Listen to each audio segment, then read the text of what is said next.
Hello everyone welcome to Raj education club. तो आज video रे आमे आलोचना करबा +2 फर्स्ट ईयर आर्ट्स रो पॉलिटिकल साइंस ऊपर। ठीक अछि। तो +2 फर्स्ट ईयर आर्ट्स रो सेकंड इंटरनल पाखे आसलानी सेते पय आमे पॉलिटिकल साइंस रो स्वतंत्रता पाठ रो केते को क्वेश्चन तो सिलेक्टेड क्वेश्चन को आलोचना करिबा। ठीक अछि। तो चलंतु स्टार्ट करबा वीडियो को। तो चैनल रे नुआ थिले चैनल को सब्सक्राइब करंतु और वीडियो को लाइक शेयर मध्य करंतु। एमिति वीडियो गुड़ाक देखा चैनल को सब्सक्राइब मध्य करंतु। ओके। तो देखो तुम सेकंड इंटरनल पाखे आसलानी से आम स्वतंत्रता पाठर टॉप 10 क्वेश्चन लॉन्ग क्वेश्चन रही आलोचना करवा जोटा कि तुम परीक्षा निश्चय पड़ पारे से तुम्हें ये वीडियो को शेष पर्यंत देख। ठीक अच्छे। चलते स्टार्ट करवा वीडियो को। प्रथम देख आईन और स्वतंत्रता परस्पर विरोधी की किंबा आईन हेउची स्वतंत्रतार एक शर्त बुझाओ। तो देखो उत्तर आईन और स्वतंत्रता मध्य एक विवादमान विषय अटे। ठीक अच्छे। तो केतेकंक मतरे आईन नियंत्रणर माध्यम होइथिबारु यह व्यक्तिर स्वतंत्रता उपरे आंच आणे। ठीक अच्छे। तो देख एठारे कही आईन और स्वतंत्रता मध्य संपर्क एक विवादमान विषय अटे। तापरे केतेकंक मतरे आईन नियंत्रणर माध्यम होइथिबारु कौन माध्यम ना नियंत्रणर माध्यम होइथिबारु यह व्यक्तिर स्वतंत्रता उपरे आंच आणे एवं यह संकुचित हेबा द्वारा व्यक्तिर व्यक्तित्व विकास प्रक्रिया बाधा प्राप्त हुए। ओके। तो देख तापरे अन्य पक्षरे अन्य केतेक राजनीति विज्ञानक मतरे आईन स्वेच्छाचारिता को नियंत्रण करे एवं स्वतंत्रता को नुहे। देखो तार अर्थ बुझाई देउछि मु। अन्य पक्षरे अन्य केतेकंक राजनीतिक मतरे जो माने राजनीतिज्ञ थिले सेमानक मतरे आईन स्वेच्छाचारिता को नियंत्रण करे ताको संभाले स्वतंत्रता को नुहे। से केवल स्वेच्छाचारिता को ही नियंत्रण करथाय स्वतंत्रता को नियंत्रण करे नाही ताहा कहते आमर राजनीतिज्ञ माने। ठीक अच्छे। तापर देख अतएव स्वतंत्रता आईन परस्पर विरोधी नुहंती। देख यहाँ गोटे तुम एग्जाम आसी पारे शॉर्ट क्वेश्चन रे स्वतंत्रता आईन परस्पर मध्य कौन अटंती बा संपर्क कौन। ठीक अच्छे। तो एठारे कही अतएव स्वतंत्रता और आईन परस्पर विरोधी नुहंती। ठीक अच्छे। तापरे आईन मध्य स्वतंत्रता को प्रदान करा जाए और संरक्षित करा जाए।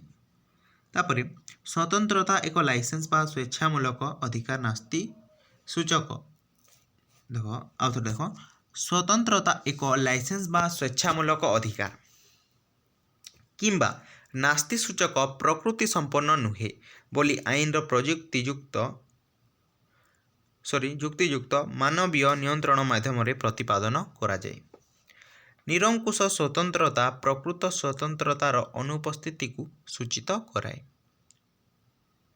बा करिथाए। एणु वास्तवता दिगरु विवेचना कले आईन और स्वतंत्रता परस्पर विरोधी नुहंती।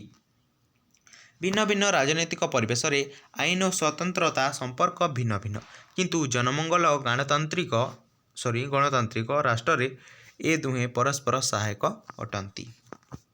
ओके। तो देख कौन कही आईन और स्वतंत्रता मध्य संपर्क एक विवादमान विषय अटे। ठीक अच्छे। तो केतेकंक मतरे कही आईन नियंत्रण माध्यम होइथाए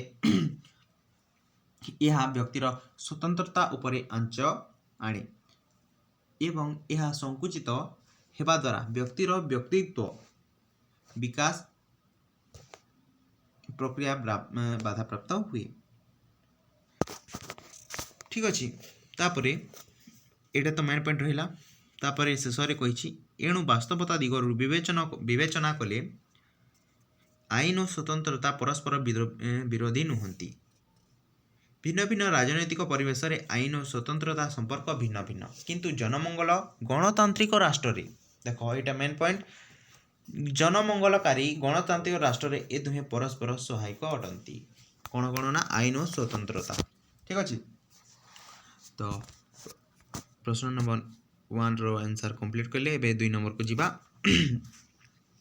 तो देख नियंत्रण रो अनुपस्थिति ही स्वतंत्रता यह सत्य कि किंबा स्वतंत्रता स्वेच्छाचार बा लाइसेंस नुहे यह प्रमाण कर। तो देख केतेक राजनीति विज्ञानी मतरे नियंत्रण रो अनुपस्थिति ही स्वतंत्रता। तो देख बुझाई कि कौची मु केतेक राजनीति विज्ञानी मतरे माने केते विज्ञानी मतरे नियंत्रण रो अनुपस्थिति ही स्वतंत्रता। जदि गोटे मेला होची बा कोठारे यात्रा होची तो सेठारे नियंत्रण ही स्वतंत्रता अटे यह नास्ति सूचक स्वतंत्रता अटे किंतु प्रकृत पक्षे नियंत्रण विहीन स्वतंत्रता स्वेच्छाचारितार परिणत हुए एवं स्वतंत्रतार अनुपस्थिति को ही बुझाए। ओके तापर देख एणु स्वतंत्रता निरंकुश नुहे एवं स्वतंत्रता पई आवश्यक नियंत्रण अपरिहार्य। स्वतंत्रता लाइसेंस रे परिणत हेले ताहा स्वतंत्रतार विलोप साधन पई क्षेत्र प्रस्तुत करे। एणु कुहा जाए जे my right to swing my hand ends when other man's nose begins. Okay एणु आईन स्वतंत्रता परस्पर विरोधी नुहंती आईन रो परिसर मध्य स्वतंत्रता उपभोग करा जाई पारे ठीक अछि। तो नेक्स्ट नंबर देख नंबर 3 को राजनैतिक स्वतंत्रता पॉलिटिकल लिबर्टी कौन। तो देख जो स्वतंत्रता व्यक्ति को राष्ट्र शासन प्रक्रिया रे अंशग्रहण रो सुजोग दिए।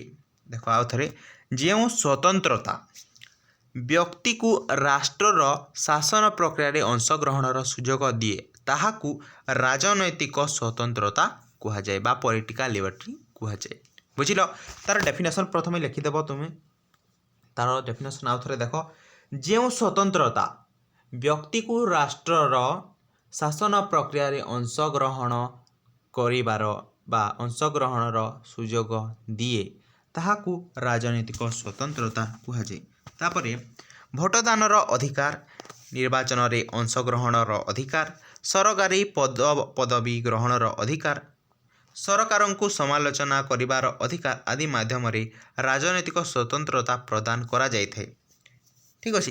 देख ये सब कर्तव्य तार अधिकार गुड़िक लिखिदेव प्रथमे राजनैतिक स्वतंत्रतार तुम्हें डेफिनेशन लिखिदेव तापर कौन कर राजनैतिक स्वतंत्रतार अधिकार गुड़ाक लिखिदेव ठीक अच्छे। तापर लिखिब तुम्हें अर्थनैतिक समानता बिना राजनैतिक स्वतंत्रता मूल्यहीन अटे राजनैतिक स्वतंत्रता अन्य समस्त स्वतंत्रतार उपलब्धि पाई अनुकूल परिवेश सृष्टि करे। तुम्हें एतिक लिखिदेले तुमको मिल जाव 2 मार्क रु 2 मार्क। ओके तो ये वीडियो बस एतिकी सांग माने मिलिबा हमें नेक्स्ट एक वीडियो रे। ओके तो ये वीडियो बस एतिकी धन्यवाद।